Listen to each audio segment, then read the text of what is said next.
Terima kasih dikasih kesempatan lagi untuk sharing kebenaran firman Tuhan. Sebenarnya saya galau. Kenapa? Saya bingung antara menyampaikan pesan Tuhan hari ini dengan tema ini atau saya harus cari yang lain. Tetapi tiba-tiba Pak Arifin tadi bilang, itu meneguhkan saya. Ya. Kenapa? Karena firman ini harus dua belah pihak. Ini yang saya dapat selama bulan build ini, di bulan Oktober ini. Dan saya rasa saya harus bagikan ini. Suka atau tidak suka. Ya. Oke. Kalau Bapak Ibu Saudara tahu saya jarang menggunakan satu tema-tema untuk sharing itu yang lazim. Pasti aneh-aneh. Tujuannya simple, supaya diingat aja. Supaya diingat. Ya. Jadi tema kali ini adalah Like God. Kalau Bapak Ibu Saudara lihat di gambar, itu ada salah satu icon. Ada yang tahu icon apa? Hah? Apa? Lego. Betul sekali. Nah, jadi Lego itu bahasa yang sudah diterjemahkan secara umum. Bahasa Denmarknya, Lego itu aslinya Like God. Kenapa saya pakai ini? Karena ada sesuatu sejarah menarik yang patut kita pelajarin. Dan penemu daripada mainan ini namanya Ole Kirk Christiansen. Itu disebut pencipta mainan paling jenius. Kenapa? Karena dia berhasil menciptakan satu mainan yang dibangun untuk bisa jadi apa saja tanpa menggunakan lem. Bapak Ibu Saudara pernah main Lego? Atau tahu? Gak usah main deh, tahu cara kerjanya. Lego itu bisa jadi apa saja. Sesuai tergantung kreativitas dan imajinasi kita. Ya. Bisa jadi apa saja. Kenapa disebut mainan paling jenius? Karena dalam Lego ada satu sistem yang sangat bagus, yaitu namanya self-locking system. Ya. Ikuti saya dulu. Kenapa disebut self-locking system? Karena dibangun untuk bisa terikat satu sama lain. Tanpa paksaan. Sampai sini paham? Paham ya? Kenapa bisa tanpa paksaan? Jawabannya simple. Karena fit in. Ya. Karena fit in. Ada satu sistem dibangun fit in tanpa paksaan. Nah, lalu apa hubungannya dengan bulan Oktober kita build dan segala macam? Kita dalam tema rock. Kita berada dalam pengajaran kingdom. Dan concern daripada pengajaran rock ini salah satunya adalah membangun kingdom family. Ya. Karena ini ibadah KGC, saya menyarankan firman Tuhan hari ini sebagai satu investasi. Supaya apa? Pada waktu kalian, teman-teman semua, masuk dalam satu pernikahan dan harus membangun kingdom family, punya anak dan segala macam, Anda tidak perlu susah payah untuk membangunnya. Udah ada rumusnya. Enak. Ya. Saya dikasih kesempatan untuk sharing di minggu pertama di satelit saya, yaitu di RCC, di ibadah roket. Ya, saya cerita dulu latar belakangnya. Kenapa? Lalu Tuhan taruh ini, dan saya bilang sama anak-anak roket, kalau roket RCC ada dan saya diizinkan jadi pembicaranya, saya juga akan lakukan hal yang sama. Yang saya lakukan adalah tulis satu topik atau satu bahan di mana ada nggak di topik tersebut kalau kamu ngomong sama orang tuamu, kamu ngomong bahas sesuatu sama orang tuamu, kalian pasti berkonflik. Oke, siapa di sini boleh angkat tangan yang sudah punya anak? Oke, tidak banyak, ya. Dan jadikan ini sebagai investasi. Kenapa? Karena saya sebagai anak, saya pernah kok membahas satu topik sama papa mama saya dan jatuhnya kita selalu konflik terus. Berantem terus. Iya apa enggak Bapak Ibu Saudara? Pernah kan? Pernah kan? Sudah, percayalah, pasti pernah. Pasti pernah. Nah, itu kenapa? Ya, ketika saya selidikin, cuma gara-gara ini. Saya nggak punya self-locking sama orang tua saya. Begitu juga dengan mereka. Mereka nggak punya self-locking sama saya. Karena apa? Karena ada satu hubungan yang nggak match. Maksud daripada orang tua seperti apa? Dikomunikasikannya salah. Benar? Benar. Kenapa? Saya tahu isi hati kita semua. Karena saya ngalamin. Ya, kalau Bapak Ibu Saudara lihat, saya buka ini di mana? Ibadah umum. Kenapa? Saya bilang, saya janji untuk ngobrol sama orang tua kalian. Simple.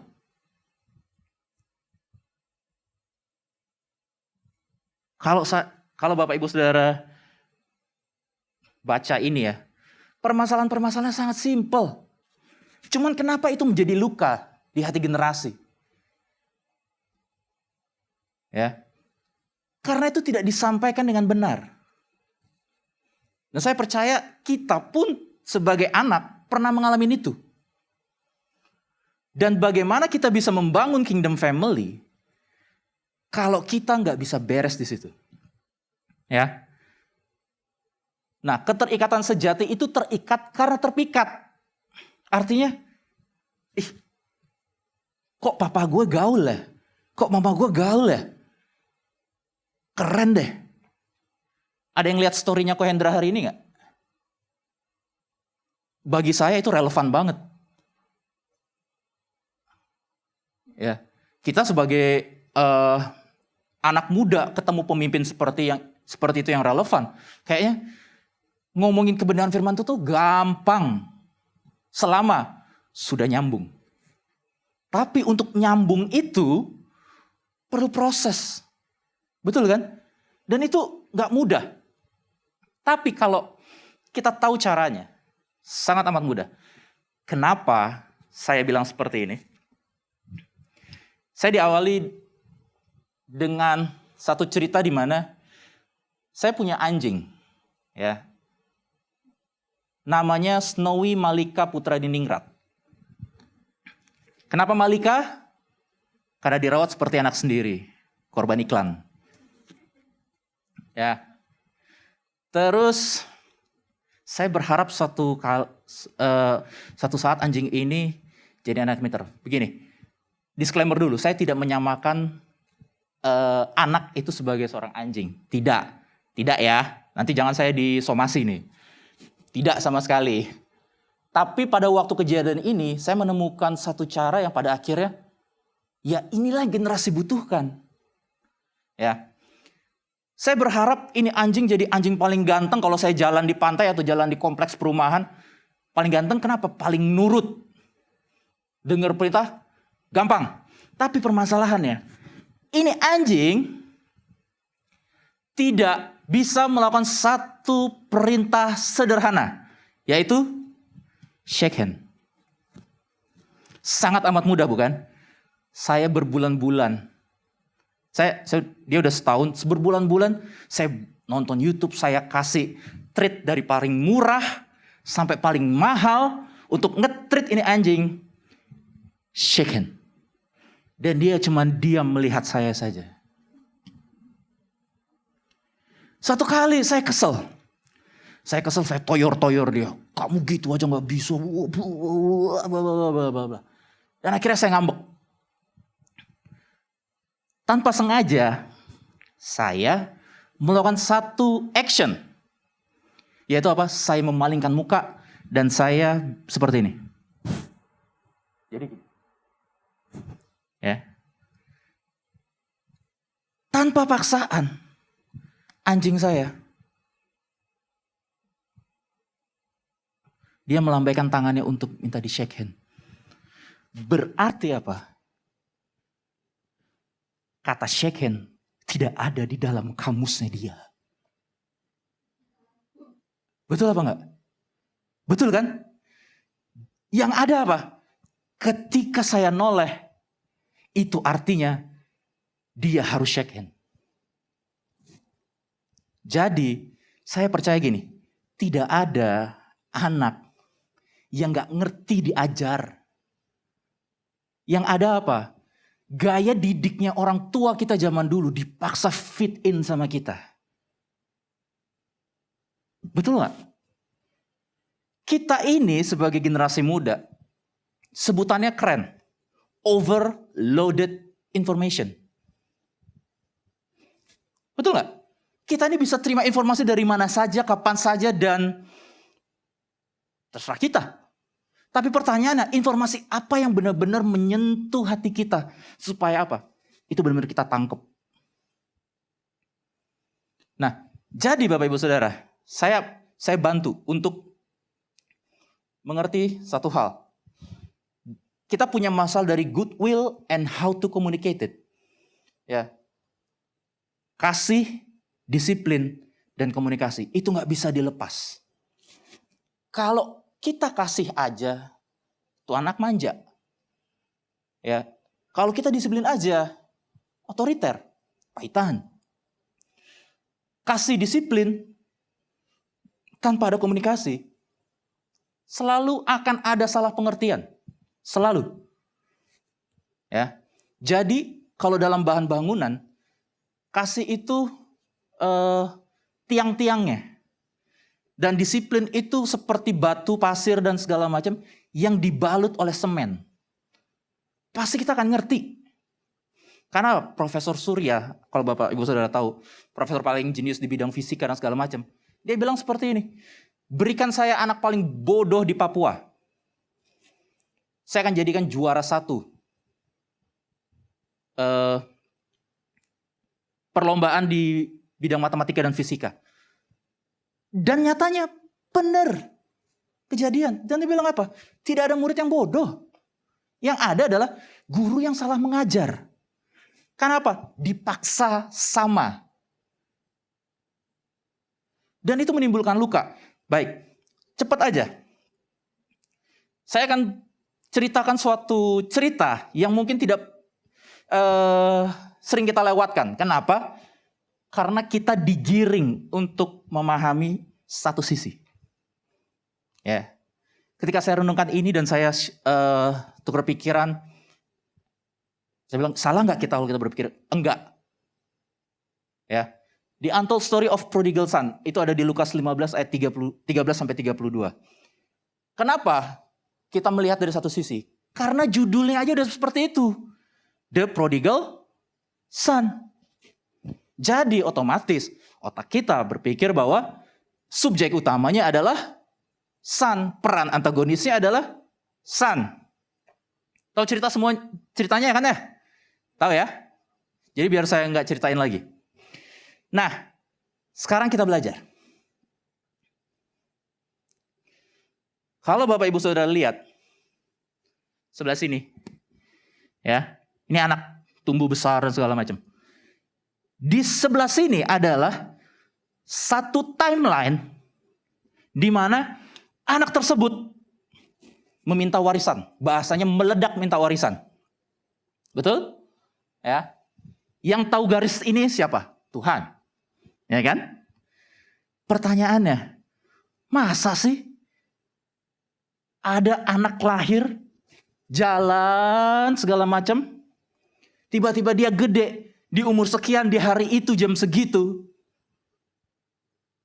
Langsung minta warisan. Masuk akal gak Bapak Ibu Saudara? Betul gak? Walaupun ini cuma perumpamaan. Tapi saya percaya Tuhan meminta kita untuk bisa melihat dari segala macam sisi. Ya, saya percaya ada satu trigger apa yang dilakukan oleh sang bapak. Sehingga ini anak di waktu sekian dia ke-trigger untuk minta warisan sama orang tuanya. Saya sudah tanya Bapak Ibu Saudara, ke 10 orang ayah di tempat saya. Saya sudah tanya. Dan saya tanya seperti ini, kalau tiba-tiba anakmu minta warisan sebelum kamu mati, kamu kasih apa enggak? Jawabannya, pasti dia bilang, tidak. Kenapa? Itu kurang ajar. Itu berharap, loh, papa ini belum mati, kok kamu minta warisan? Tapi bapaknya karena terlalu cintanya dan tidak mengkomunikasikan rasa cintanya dengan baik dan benar, ada satu trigger di sini. Karena saya percaya tidak ada anak diciptakan untuk melawan orang tua yang nggak ada. Nggak ada. Saya percaya kalau kita hari ini juga punya masalah sama orang tua kita, hubungannya nggak bagus. Saya kasih tahu Bapak Ibu Saudara, kita tidak diciptakan untuk itu. Yang ada apa? Ada satu trigger yang harus kita pahami. Dan itu harus dipulihkan. Karena kalau enggak, kingdom family itu enggak akan pernah ada. Dan Anda akan mengulang sejarah di generasi berikutnya.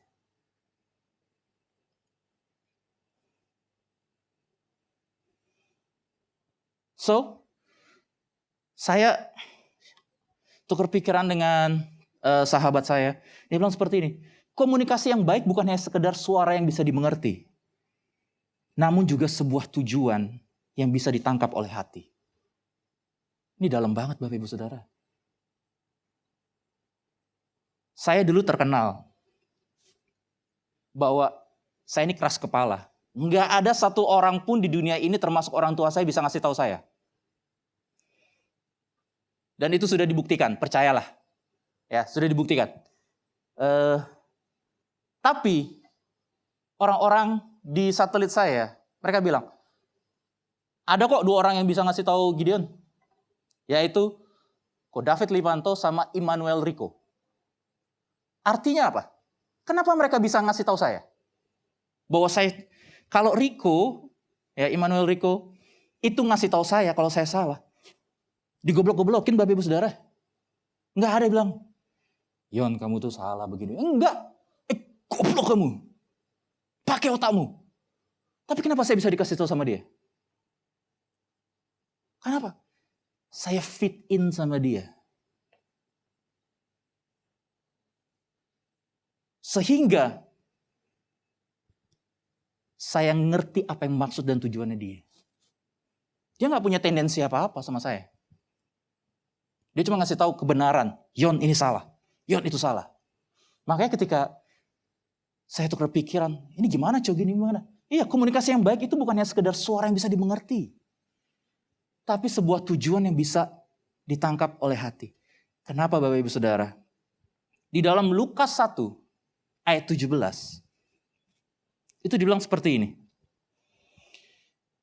Maka Tuhan akan membuat hati bapa-bapa kembali kepada anak-anaknya.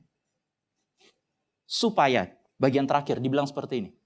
Supaya mereka dapat mempersiapkan umat yang layak di hadapan Tuhan. Karena kalau enggak, kita akan mengulang sejarah. Pertanyaannya, kalau seperti ini, siapa yang harus ngalah duluan?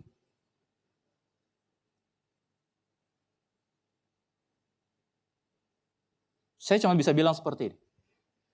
Yang bisa ngalah duluan adalah yang mengerti lebih banyak. Saya nggak bisa tuntut orang tua Anda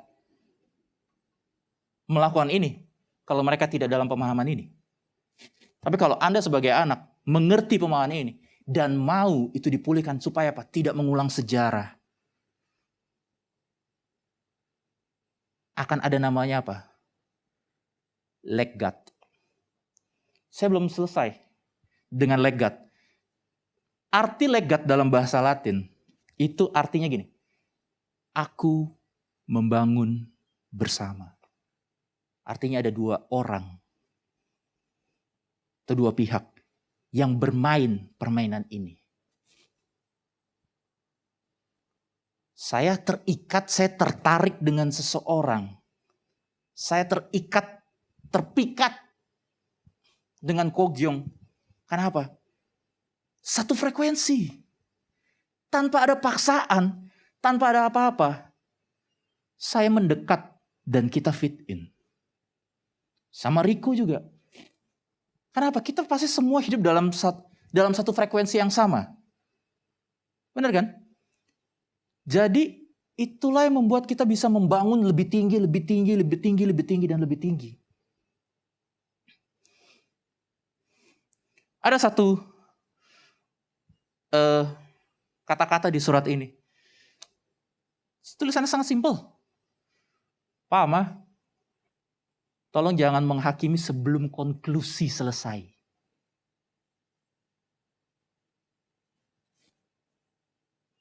Simpel gak? Artinya apa? Dengerin saya. Cuman itu doang.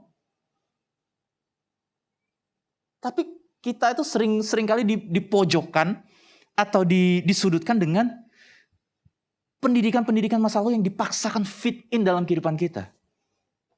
Dan itu menimbulkan luka generasi.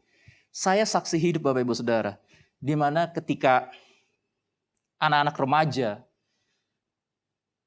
mereka akan beranjak ke university atau universitas yang di luar Bali. Mereka akan menghilang. Dari peredaran, entah nggak ke gereja ataupun apa, atau bahkan lebih buruk daripada itu. Kenapa? Bagi mereka itu kesempatan saya jauh daripada orang tua saya. Atau mungkin itu ada di tengah-tengah kita. Bapak Ibu Saudara pergi merantau dari rumah dengan alasan, oh saya mau belajar. Enggak. Kalau berani jujur, saya ingin jauh daripada orang tua saya. Kenapa? Nggak ngerti mereka. Dan kita pun nggak ngerti mereka. Kita harus berada dalam pemahaman mereka. Kalau kita paksa, iya begini. Mental Bapak Ibu Saudara. Dan percayalah, kita pun sebagai generasi muda, disuguhan seperti itu. Juga pasti akan mental. Tapi kalau kita sefrekuensi, sekeras apapun batu itu, kalau itu tersentuh hatinya, nurut.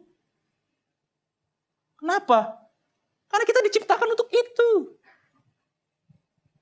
Ada yang diciptakan, misalnya seorang anak, coba tanya di Roket ya, hobi Anda apa? Dimarahin orang tua. Kan gak ada. Bener gak? Bener gak Bapak Ibu Saudara? Kan gak ada. Ya siapa mau ngalah duluan? Yang lebih ngerti. Supaya apa? Nama Tuhan dipermuliakan. Mempersiapkan umat yang layak. Dimulai dari mana? Komunikasi. Dan itu juga berlaku untuk pasangan. Saya berharap, saya satu kali sama anak rohani saya, mohon maaf agak sedikit telat, kita cuma gini doang loh.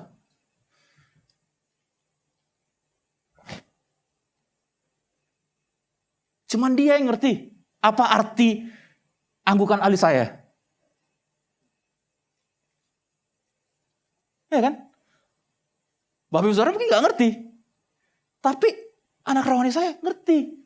Kenapa? Kita sefrekuensi. Dan itu didapat dari mana? Proses. Komunikasikan itu dalam segala hal. Jadi kalau Bapak Ibu Saudara ngerasa, kayaknya nggak penting, terserah. Tapi saya melewatinya dengan sangat mudah. Dengan beberapa anak didik saya, anak-anak rohani saya, bahkan pasangan saya. Ketika apa? Saya menerapkan cara berkomunikasi yang sefrekuensi sama mereka. Ingat Bapak Ibu Saudara, komunikasi yang baik bukan hanya sekedar suara yang bisa dimengerti, namun juga sebuah tujuan yang bisa ditangkap oleh hati. Dengan satu catatan, mau repot. Mari kita berdoa.